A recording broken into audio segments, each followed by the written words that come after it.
15 opérateurs économiques culturels retenus dans le cadre du programme triennal ACP-UE Culture. Ils participent depuis le lundi à la deuxième université d'été au Ghana. Pendant 10 jours, ils seront formés à la gestion pérenne de leurs activités. Ces promoteurs bénéficient d'un fonds de plus de 100 millions de francs CFA chacun.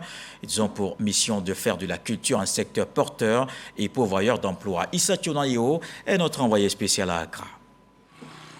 Depuis lundi, Accra, la capitale ghanéenne vit au rythme de la deuxième université d'été du programme ACP-UE Culture. Après la cérémonie d'ouverture, place aux échanges et à la formation des 15 lauréats ouest-africains bénéficiant des fonds de ce programme triennal. Ils ont été instruits sur les industries culturelles et créatives et la gestion de leurs entreprises respectives à travers la méthode Maya, un concept intégral d'humanité basée sur la relation entre l'individu et la communauté.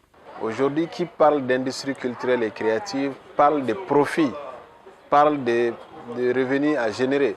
Et ce revenu ne peut se faire qu'à travers le développement d'un modèle économique que chaque organisation doit avoir pour aller au-delà de cet esprit folklorique qu'on pense toujours de l'art et de la culture.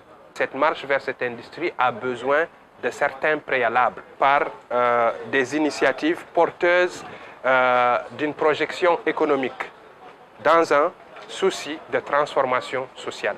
L'objectif de cette université d'été est de permettre de mieux former les opérateurs économiques et culturels dans la gestion pérenne de leurs entreprises, la culture étant un secteur pourvoyeur d'emplois. Les industries culturelles et créatives contribuent réellement au PIB des pays, contribuent à l'économie des pays et génératrices d'emplois parce qu'aujourd'hui, on le calcule, on a quelques chiffres où on montre que les ICC contribuent vraiment en termes de création d'emplois. Cette formation, au-delà de l'aspect théorique, est ponctuée d'exercices pratiques et de rencontres B2B.